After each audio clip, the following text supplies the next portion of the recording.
Hi, my name is Nhyira. Welcome to the Premium ICA lecture videos and welcome to our lecture videos on public sector accounting and finance. This is the second of the series of videos that we have on public sector accounting and finance. And today we will be dealing with the regulatory framework of public sector accounting and finance, and then consider the roles or functions of some regulatory authorities. And it is our objective that at the end of this studies you will be able to know the various regulatory frameworks that governs the public sector accounting and finance, as well as the functions of the major regulatory bodies or authorities that you know of. So we will be looking at the functions or the roles of this executive arm of government with the cabinet.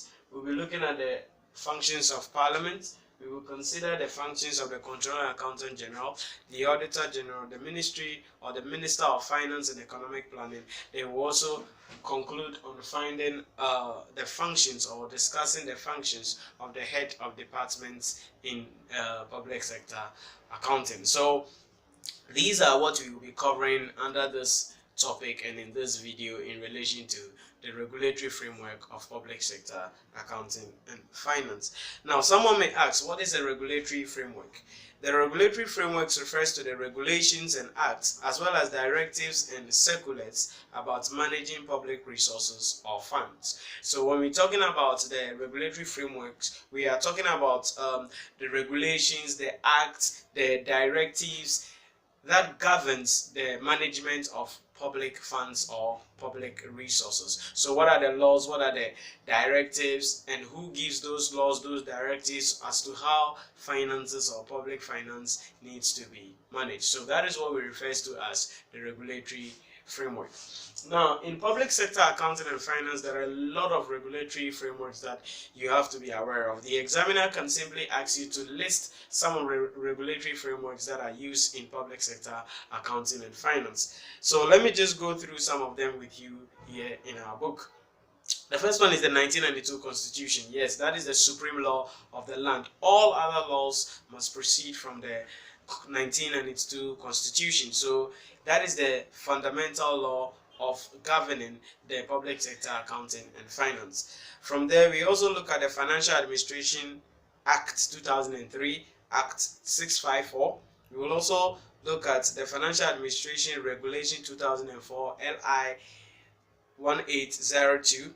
Also, the Internal Revenue Act, the Custom Exercise and Preventive Act, the Bank of Ghana Act, the District Assembly Common Fund Act, Procurement Agency Act 2003, Act 663, the Audit Service Act 2000, Act 584, the Internal Audit Agency Act 2003, Act 658, the Local Government Act, the Procurement Act, and all other acts that government will deem it necessary to bring into place. So these are some of the acts that governs the management of public funds in relation to public sector accounting and finance.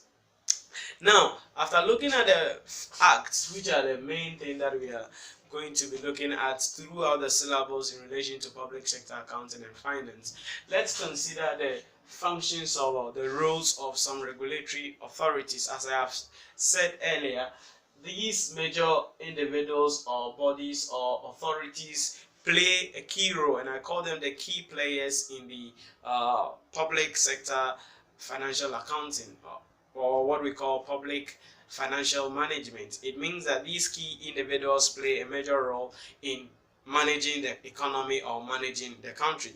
Let's begin first with the executive arm of government, which constitute the president and then the cabinet. Now, the decisions that decisions on issues about, so let's begin with that, the functions of the executive arm of government.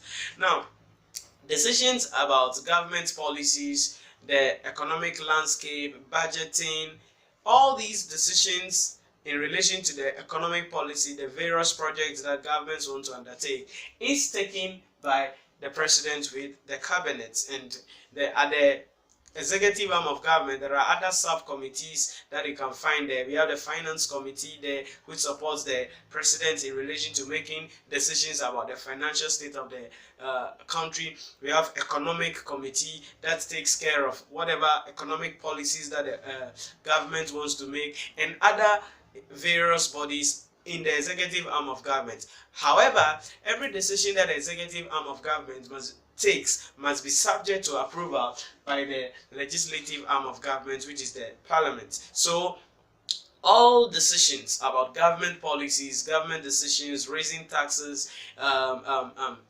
spending money, undertaking projects, whatever decision that the president wants to make, it's made at the executive arm of government, but that decision must be submitted to parliament for it to be approved. So the main function of the executive arm of government is for the making of the policies of the state, and the policies can span in relation to what economic policies we want to make, how much money we want to inject into the economy, and what will be the effects of all that. What taxes the government wants to raise, what taxes the government wants to remove, who the government wants to employ or engage in relation to managing a certain aspect of the economy. So all these decisions are taken by the Council of States, the cabinet, or with the president, and it has to be approved by parliament.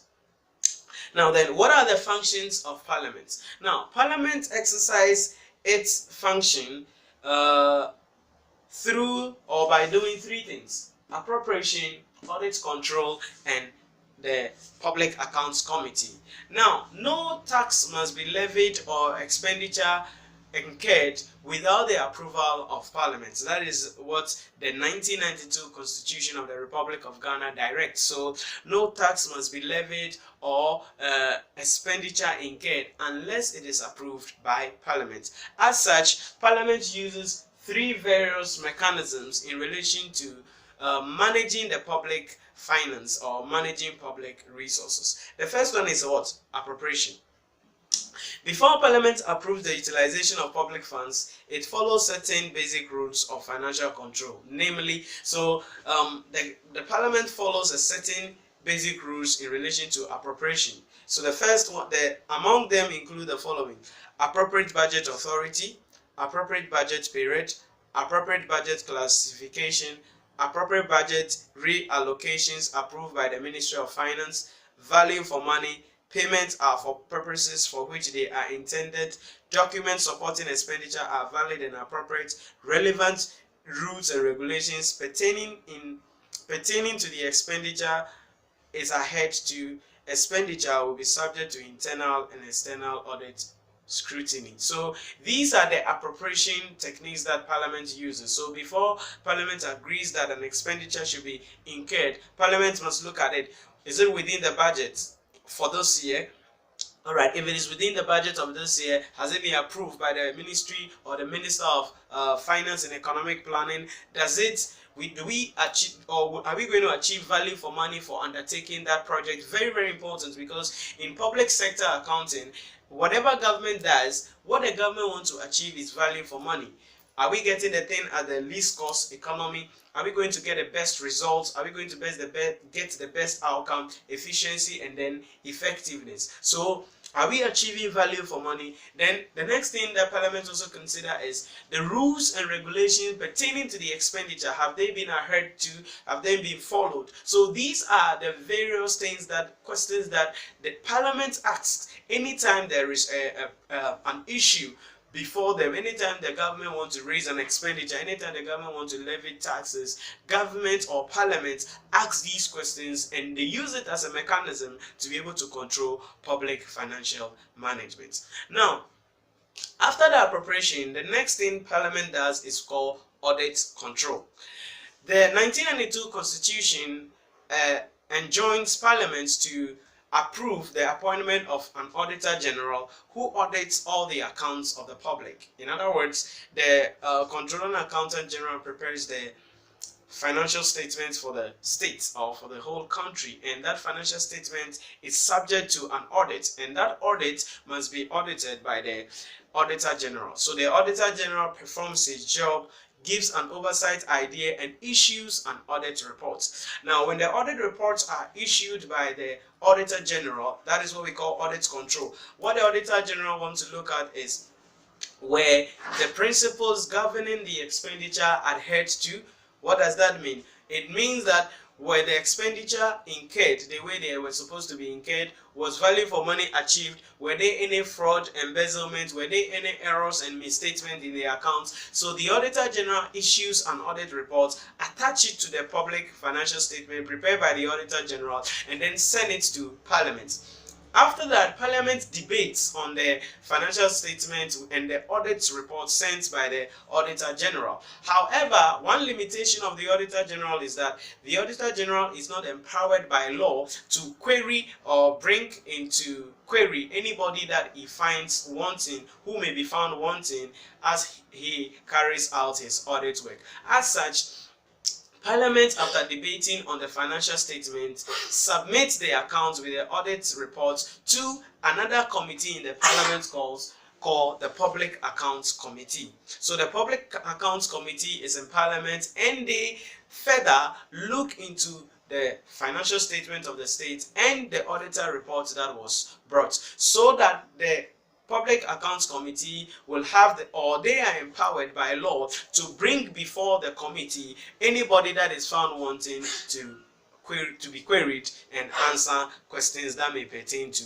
how funds were utilized, how funds were raised, how expenditure were incurred, and how economic policies were undertaken. So Parliament does its role, or perform its role in the financial management of public resources in relation to appropriation. So they have to ask, is it in a budget period? Is it in the budget allocation? Has it been approved by Parliament? Are we achieving value for money? Any rules and regulation pertaining to it? Has it been adhered to?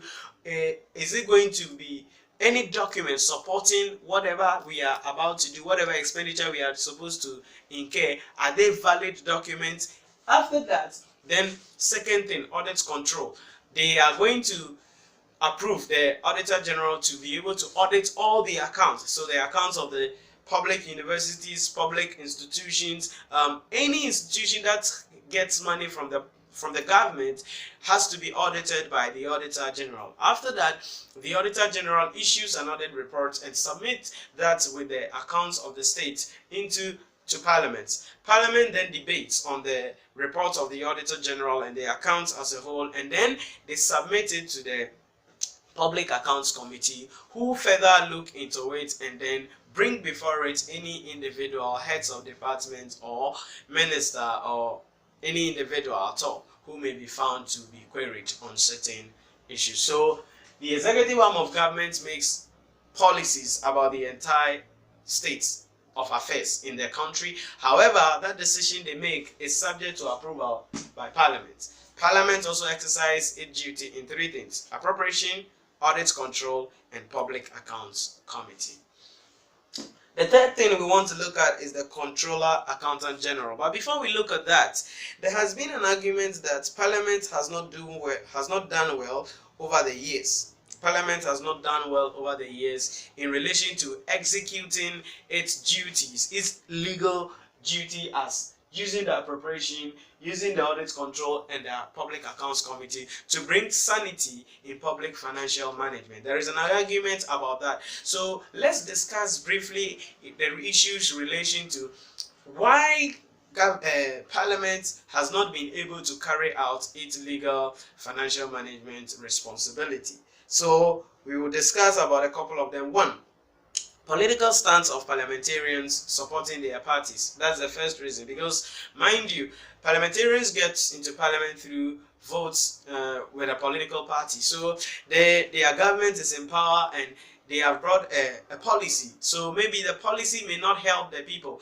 but they are not thinking about the people really, in quotes. They are not thinking about the people. They are protecting the interest of the president, the interest of their boss, or the interest of the person who enabled them to be able to become parliamentarians. So that is one of the reasons why Parliament is failing in relation to rendering its service.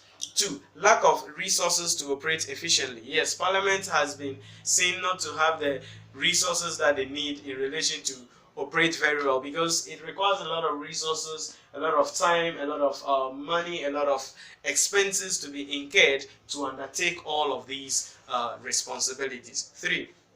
Lack of training or technical skills to deal with the issues. Yes, a lot of issues come before Parliament, and a lot of parliamentarians don't have the required skills or technical knowledge in relation to that. In other words, when we're talking about achieving value for money, a lot of parliamentarians don't really understand what it means to achieve value for money. It's true, because they may not have the adequate knowledge of what it means to buy something at the least cost. They may not have the adequate knowledge of how to access what efficiency is. They may not have the adequate knowledge of how to assess what effectiveness is. So they may be using that their normal or usual judgments, but the matter or the issue may require technical skills, which Parliament mostly lack. The next one is self-benefit from non-control. So one of the issues is that if we don't put in any control measures, it's likely that there may be embezzlement of funds, and they may get some tip off here and there and other things. So Parliament has been accused of that, and that also contributes to the reasons why Parliament is not executing their job or doing their job very well.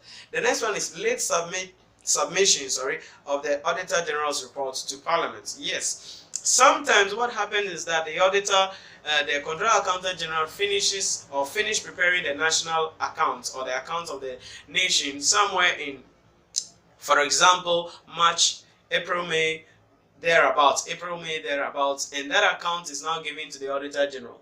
Before the Auditor General carries out his audit, he's submitting his audit report in somewhere October back to Parliament. Now, at that same time, Parliament is preparing itself to be able to work out for the budget for next year, preparing to listen to the budget of next year and planning about it. So this late submission of the public accounts with the auditor's reports does not help Parliament well to be able to actually bring people on board, look at the people who didn't do well, take decision or advise government or the president to take them off, replace people, and then make every decision that has to be made.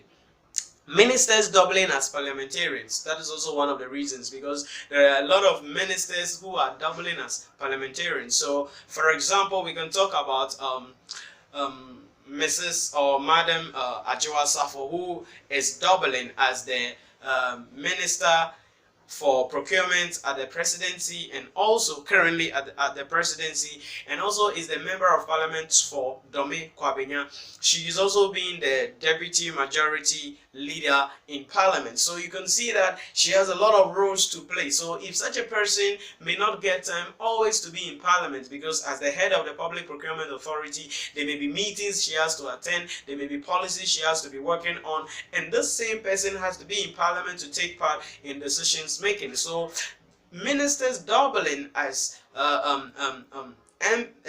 parliamentarians and MP has caused Parliament not to be able to do their work very well. And then finally, lack of legal framework to deal with the issue. So these are some of the reasons that accrue to Parliament not being able to perform their work as they are supposed to do. Alright, so that is about Parliament. Now let's go to the Controller and Accountant General. The Controller and Accountant General. Now the duty of the Controller and Accountant General is very key to public financial management, because he plays a major role to the President, to the Ministry of Finance, to head of departments, to everything. He is seen as the chief accountant of the head of accounting in the state, and he is the one who directs how everything has to be done in relation to preparing of accounts, in relation to raising taxes, in relation to making policies about the financial state of the country. He advises and make recommendations to the Minister of Finance in consultation with him to be able to advise government in relation to what decisions they have to make. But let's look critically at some of his statutory duties. 1. Responsible to the Minister of Finance for the custody, safety, and integrity of the consolidated fund and other public fund under his care. So he is responsible to the Minister of Finance to keep the money. Who keeps the money? The consolidated fund, to make sure that Monies are coming in, they are recorded well, monies are paid out, they are transferred very well. That is his statutory duty. 2, responsible for compilation and management of the consolidated fund and other public funds. So he compiles, he manages all other public funds. He is responsible for that. He is the chief accounting officer of the government, responsible for keeping, rendering, and publishing statements of public accounts as required by law. So by law, the Controller Accountant General is the chief accountant of government. He is the one who prepares the national accounts, signs it, and submits it to Parliament for it to be given to the Auditor General before it is brought back to Parliament for it to be debated on. So he is the chief accountant to government, keeps all the records and prepared all the financial statements. The next one is he is the chief advisor to the Minister of Finance and the government on accounting matters. So any issue about accounting, he is the one who advises the Minister of Finance and Government about what has to be done, what must not be done, about how accounts should be prepared, whether we should adopt accrual basis of accounting or whether we should continue with cash basis, whether we should do modified accrual basis or we should do modified cash basis. He is the one who advises government and the Minister of Finance. Another role he plays is that he is the one who approves departmental accounting instructions and promote the development of efficient accounting system within departments. So in our last video we saw the spending units, ministries, departments and agencies, metropolitan municipal district assembly. So it is the Controller Accountant General who gives recommendation and approves about how accounts has to be kept and how efficient the system have to be operated. Another statutory duty he has is to authorize the opening of bank accounts of ministries, departments and agencies, metropolitan municipal district assembly. So it is a duty of the Controller Accountant General as the chief accountant of the state to open the accounts of ministries, department, agencies at the Bank of Ghana so that necessary transactions or transfers can be made from the consolidated fund to the respected account. So if government creates any new any new ministry, any new department, any new agency, or any metropolis or any municipal, it is the Controller Accountant General who will open the accounts for that particular spending unit for funds to be transferred from the consolidated fund into that fund. So these are a couple of statutory regulations or statutory duties or functions performed by the Controller and Accountant General. Other duties he performs may include the following. Keeping public expenditure within total resources for the year. So he has to make sure that the public expenditure doesn't go beyond the revenue or the expenditure we have budgeted for in the year. So he keeps departments, agencies, metropolitan municipal district assemblies, he keeps them in bin so that they don't overspend in relation to the amount that has been allocated to them. Why? Because he's the one who controls the consolidated fund and he's the one who determines how much money goes and how much money comes into the consolidated funds. Advising departments on economic and financial policy via treasury circulation. So the Controller Accountant General also advises them as to what they are supposed to do in relation to that. Then also initiating programs to improve financial management, including the provision and guidance improvement in public sector accounting. So he initiates any programs in relation to how we can improve public financial management in relation to making sure that the system is effective, the system is working efficiently and effectively. So these are the duties or the roles performed by the Controller and Accountant General. Now let's look at the Auditor General and his duty. By law, the Auditor General is there to audit the public accounts. Alright, so he is approved by Parliament to audit the public accounts and then prepares issue an audit report, attach it to the accounts and send it back to Parliament. But let's look specifically at the duties that he does. Now, he examines the accounts, alright? He examines the accounts. But when he examines the accounts, what he does is that he issues the audit reports. Then, in his opinion in the audit reports, these are some of the issues he reports on. 1, the accounts have been properly kept. So he has to make, in his report, he has to tell whether the accounts have been properly kept, whether the double entries were made right, whether the appropriations were made right, whether the classification of accounts were made right. So proper accounts have been kept. He has to make that clear in his audit opinion. 2.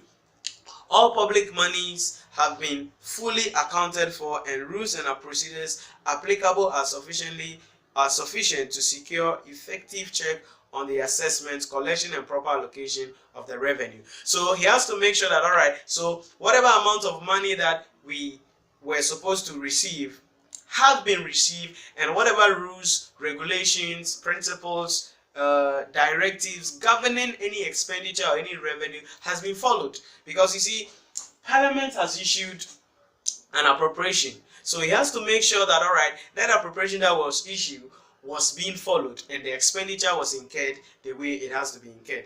The next thing also is that monies have been expended for the purpose for which they were appropriated, and the expenditures have been made as authorized. So he must make sure that, all right, if an amount of money was allotted or appropriated for this project, project A, project B, project C, he has to make sure that that money was used for the intended project. For example, if the government allocated $10 million for issues in relation to entrepreneurs, so about whether somebody wants to get some money, the person can come to that fund and take some money from it. What the Auditor General will do is that at the end of the year, was the money used for the purpose for which it was being undertaken, it was intended for?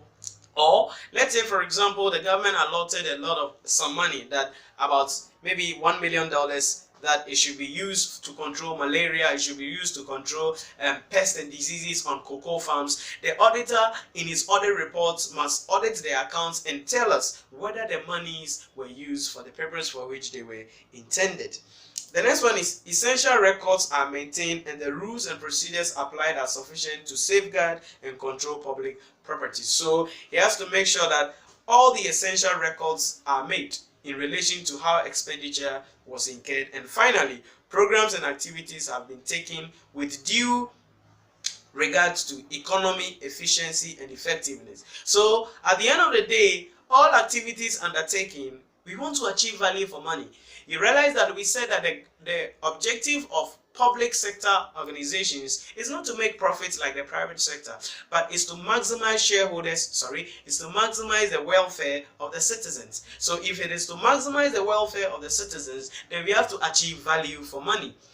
So the expenditure that was incurred, did we achieve value for money? Was it at an economic price? Was it efficient? Was it effective? So these are what we talk about when we refer to the statutory duty of the Auditor General. So the Auditor General audits the national accounts, and these are some of the things he brings on board. Other duties of the Auditor General is the audit of foreign exchange transactions. So any foreign exchange transaction that the Bank of Ghana enters with other states in relation to maybe the issue of bonds, or maybe the taking of loans, or buying some national properties or resources outside, the Auditor General must audit the foreign exchange transactions. The next one is audit of statutory corporation. So any national or public owned institution or corporation has to also be audited by the Auditor General. Examination of annual statement of public accounts prepared by the Controller Accountant General. We've already said that. Submission of special audit reports to Parliament. It is his duty to do that. And then so these are some of his duties that the Auditor General performs. So basically, he audits the final accounts of the public. That's what he does basically. But in his audit opinion, he has to tell us were the money spent for what, were the money spent on what they were intended on to be spent for. Did we achieve value for money? Are all the rules and regulations governing it being followed, and all that in relation to how public finance were taken care of? Then we come to the big guy, the ministry or the Minister of Finance and Economic Planning. The Minister of Finance and Economic Planning has a lot of roles to play. You know that by law he is supposed to prepare the national budget, present it to Parliament, for Parliament to debate on it, and Parliament to accept it. He also has a duty in relation to giving directives on departmental heads as to how much they can spend within a specific period of time. He has a duty to be able to levy taxes and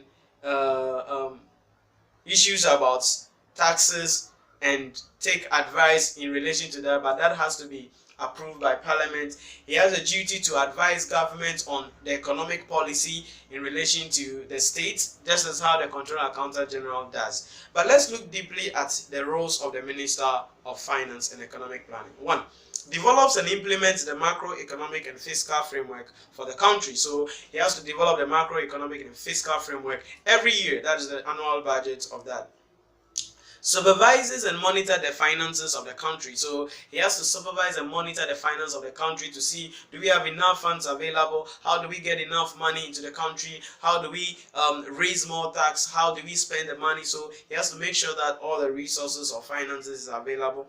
Coordinates international and intergovernmental financial and fiscal relations. So intercontinental, so anything about finance in relation to Ghana and Togo, Ghana and Nigeria, Ghana and UK, Ghana and US, Ghana and China, he has to make sure that he coordinates that to make sure that it is to advantage and not being taken advantage of. Advise the government on the total resources to be allocated to individual programs and activities within the sector. So within each sector. So he has to advise the government as to, all right, this is the total money available, all right? So if this is the total money available, each spending unit can get this, and each spending unit can do this and can do that. So he advised the government. Develop preliminary ceilings by allocating total resources between sectors on the basis of government priorities. These ceilings are approved by Parliament. So the Minister of Finance and Economic Planning comes to say that, all right, every department, agency, or Metropolitan Municipal District Assembly can spend a maximum of this amount for this year. But that decision must be approved by Cabinet, all right? That decision must be approved by Cabinet. So, but he advises government and recommends to government that due to A, B, and C, let's do this. But that ceilings also depends on the priority of the government. Maybe the government is interested in developing agriculture. Maybe the government is interested in developing hospitality. So that priority, it is what leads government to put a lot of money in a particular sector and less money or no money in other sectors. Then finally, or other things we can talk about, conducts budget hearings, review and finalizes budget statements. So he conducts budget hearing to look at the budget of departments, municipal agencies, other organizations. He hears them, then he supervises them, then he prepares the final budget. Presents to Parliament the fiscal policy of the government and a statement of the current affairs and projected state of the economy, the budget, less than once in a year. So every year, by law, the Minister of Finance and Economic Planning is supposed to prepare a statement and present it to Parliament. And that statement has to do two things. One, tell us about the current affairs of the state. Tell us about what happens in just the previous year, and then what they seek to happen, that is the budget for the future. So these are also the functions of the Minister of Finance and Economic Planning. Then we come to the duties of head of departments. Duties of head of departments. Duties of head of department. They have a lot of duties. In your book, I have listed 13 duties of them, but I will just mention 5 of them for the sake of, for the brevity of time that we have on our hand here. So 1, management and operate the department accounting system so as to ensure the accountability of all officers, all official officers transacting business and facilitates the efficient discharge of such businesses. So heads of departments, that's heads of ministries, heads of departments, heads of agencies, heads of metropolis, heads of municipal, heads of districts, they have to manage and operate the department's accounting system so that all transactions are captured in the system very well. That's one of their functions too. To ensure that the department's accounting system has been approved by the Controller Accountant General in consultation with the Auditor General. So they have to make sure, these spending units must make sure, their heads must make sure that whatever accounting system they are using has been approved by the Controller Accountant General in consultation with the Auditor General, because these are the people who prepare the final account. So they have to make sure that whatever accounting system they are using is what has been recommended or approved by the Controller Accountant General. 3. Secure the efficient and effective use of appropriation under departmental control within the ambient of the law, within the ambient of government policy, and in compliance with any enactment or of instructions issued under the authority of any enactment. So they have to make sure that there is an efficiency and effectiveness in any directive that has been given. So if government says that, all right, Ministry of Health, we are giving you $10 million US, and that money is to buy mosquito nets, give it to all the villages or citizenry around.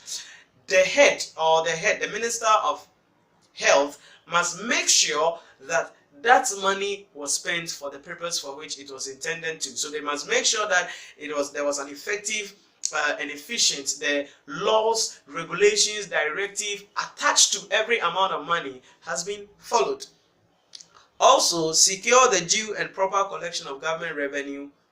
That's one of their duties. So some spending units are authorized to raise revenue on their own, levy some taxes, or charge for some fees for the service that they render. So the heads must make sure that they secure an appropriate amount, the appropriate amounts are paid, and they are transferred and accounted for very well. Other ones that I want to talk about is that they have to manage and reconcile the bank accounts authorized for the department by the Controller Accountant General. We can also talk about preserve in good order and secure the economic use of all equipment and stores used by the department. Answer questions raised by the Auditor General in respect of financial transaction and accounts of the department. And last one, prepare, sign and submit within 3 months after the year end to the Minister, the Auditor General, and the Controller Accounts General Department accounts in the form prescribed by the Controller Accountant General in consultation with the Auditor General. So he is the head, so he must make sure that they prepare accounts, he signs it, send a copy to the Auditor General, send a copy to the Controller Accountant General, send a copy to the Minister of Finance and Economic Planning, in a form prescribed by the Controller Accountant General in consultation with the Auditor General. So these are some of the duties of the head of department, and we have looked at the duties and the roles of these major guys: the executive arm of government, the parliament, the controller accountant general, the auditor general, the minister of finance and economic planning, and the head of various departments. Now, to end this short series, I want to discuss something that is not really related to the regulatory framework, but we want to just discuss it in this video. Factors to be considered by governments to exercise the sovereignty power of the state. Now, what is the sovereignty power of the state? The sovereignty authority of the state is the power of the government to tax, borrow, create money to meet the aspirations of the Ghanaian public and raise their standard of living.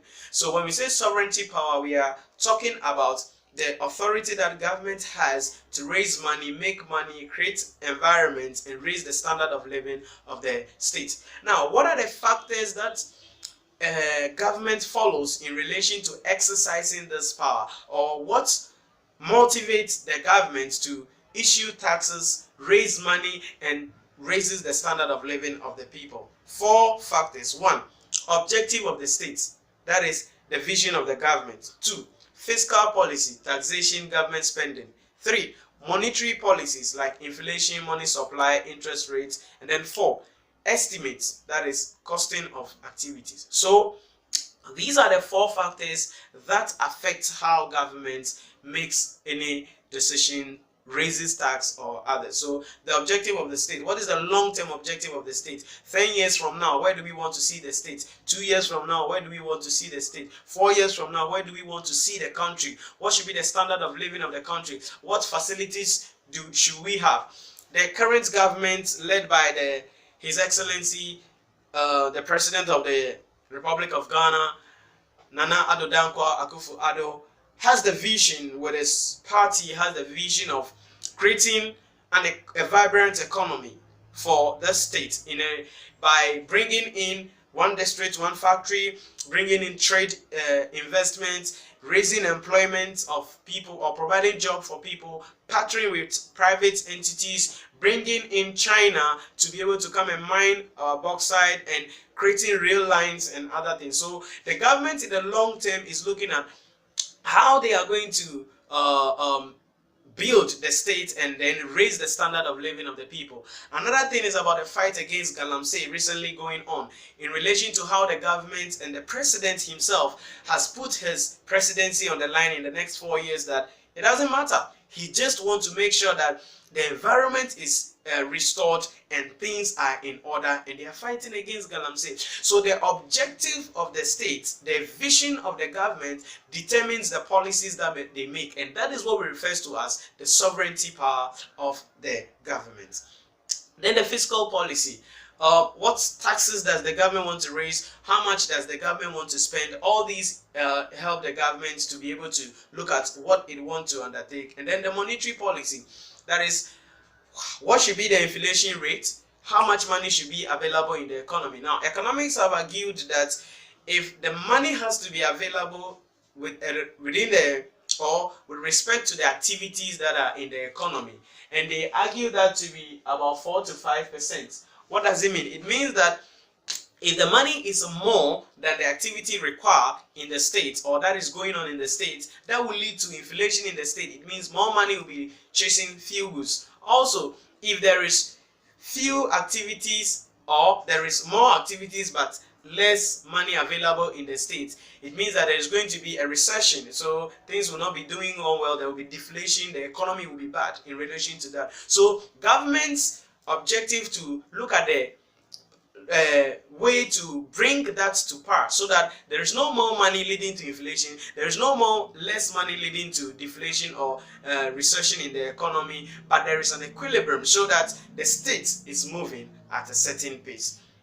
Then the estimate or costing of activities. The activities the government wants to undertake determines the policies that it makes. Now, because the government wants to undertake currently issues about the one district, one factory, that has led to the government going into contracts, taking a couple of loans, issuing a couple of bonds, and as well as that, especially the contract with China. So the government's objective as to what the activities you want to undertake and how much money is going to cost the government has led to the government undertaking certain policies and making certain decisions. So these are what you have to understand when we talk about the sovereignty power of the government. 4 things: the vision of the government, fiscal policy, money supply, and then estimates or costing of activities. These 4 factors motivate governments to do what it wants to do. So these are what you have to understand in this video in relation to regulatory frameworks of public sector accounting and finance. For any question, you know what to do. You hit me with your questions through the mail scrolling under there, and you want to just contact me. If any question you have, you can just contact me, and we here at Premium will be very privileged to help you. Thank you very much, and we'll see you in our next video.